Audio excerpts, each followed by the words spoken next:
इस वीडियो को एंड तक ज़रूर देखना।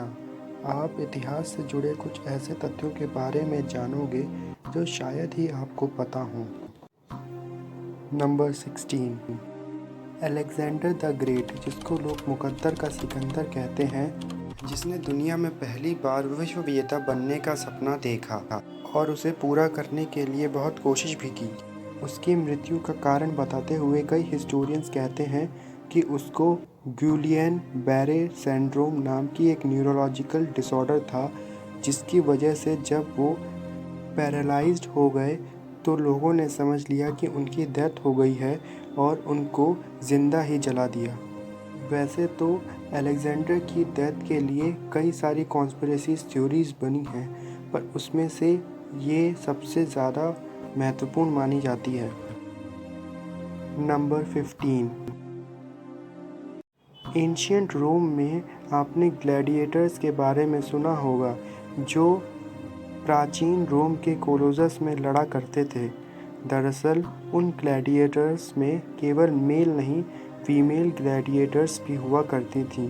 उनको ग्लैडिएट्रिक्स और ग्लैडिएट्राइस कहा जाता था। ये बहुत ही रेयर होती थीं और ये कुछ ही टाइम और कुछ ही समय कुछ ही जगहों पर ही दिखते थे। नंबर 14, प्राचीन रोम के समय में जब ओलंपिक्स खेला जाता था तो उसमें एथलीट नेक्ड होकर खेला करते थे। ग्रीक के लोगों का मानना था कि यह क्लोजनेस बढ़ाती है गॉड के साथ। इनफैक्ट जो वर्ड जिम्नास्टिक्स है वो एंशियंट ग्रीक वर्ड जिम्नेसिया से आया है, जिसका मतलब होता है एथलीट जो ट्रेनिंग कर रहा है और एक्सरसाइज कर रहा है, और दूसरा वर्ड जिम्नेस से आया है जिसका मतलब होता है नेक्ड। नंबर 13, सन 1386 में एक पिग को गिरफ्तार किया जाता है फ्रांस में मिडिल एजेस के दौरान। उस पिग पर एक बच्चे पर अटैक करने का आरोप लगाया जाता है, जिसकी वजह से बच्चे की कुछ दिनों बाद ही डेथ हो जाती है। इस जुर्म के लिए उस पिग को गिरफ्तार कर लिया जाता है और उसे कोर्ट में पेश किया जाता है और उस पर मुकदमा चलता है, जिसमें वो दोषी पाया जाता है और उसे फांसी पर लटका दिया जाता है। दरअसल मिडिल एजेस के दौरान जानवरों पर भी मुकदमे चलाए जाते थे।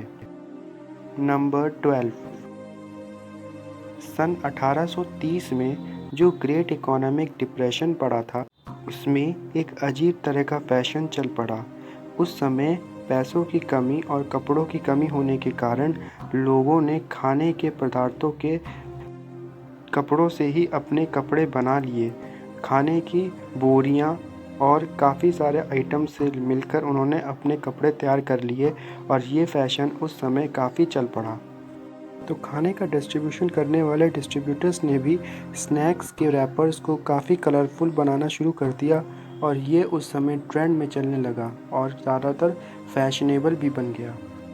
नंबर 11, इंग्लैंड में विक्टोरियन पीरियड के समय एक अजीब व गरीब प्रकार का फैशन चल पड़ा। जो लोगों की डेथ हो जाया करती थी, उनके परिवारजन उनको अच्छे अच्छे कपड़े पहनाकर उनके साथ फ़ोटो खिंचवाया करते थे और उस पिक्चर को वो प्रिजर्व रखते थे आखिरी तस्वीर मानकर उस डेथ पर्सन के साथ। दौरान ये काफ़ी मशहूर हुआ और लगभग हर जगह ये होने लगा।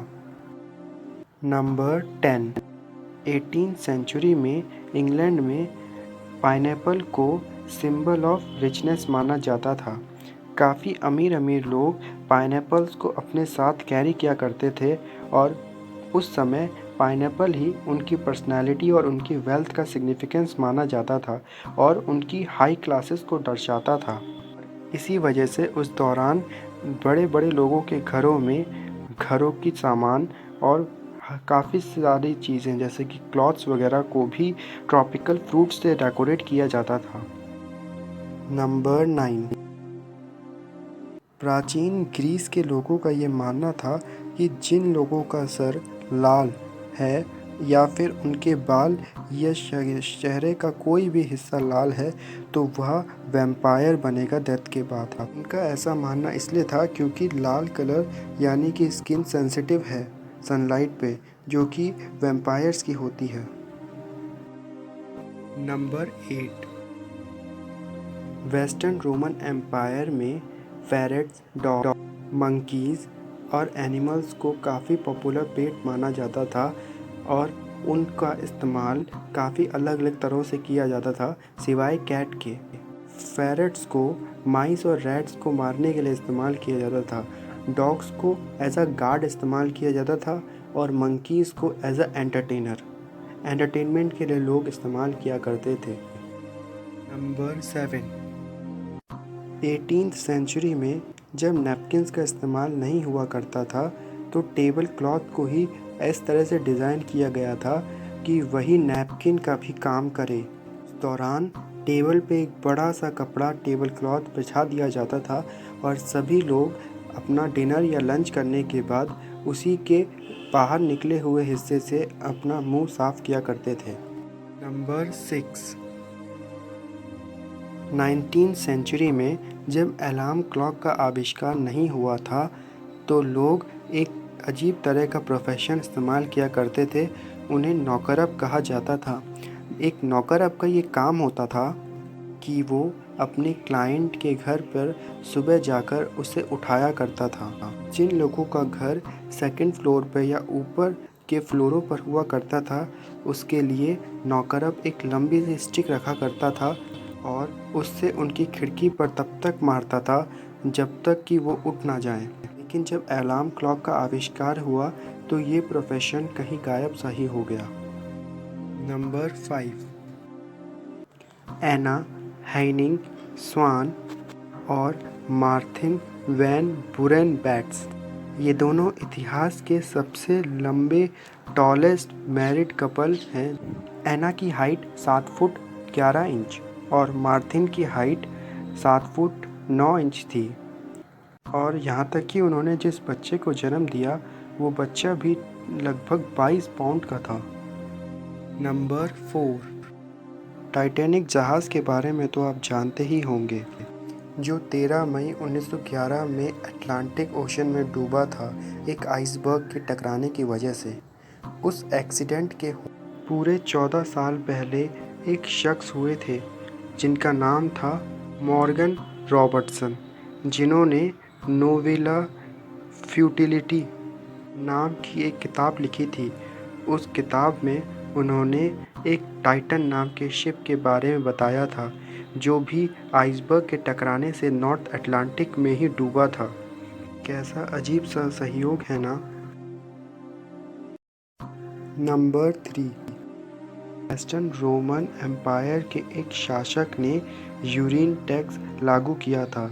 उस दौरान ग्रीक के लोग, रोमन लोग यूरिन को माउथ वॉश के लिए इस्तेमाल करते थे क्योंकि यूरिन में अमोनिया होता था और वो एक बहुत ही पावरफुल क्लीनिंग एजेंट की तरह इस्तेमाल में आता था।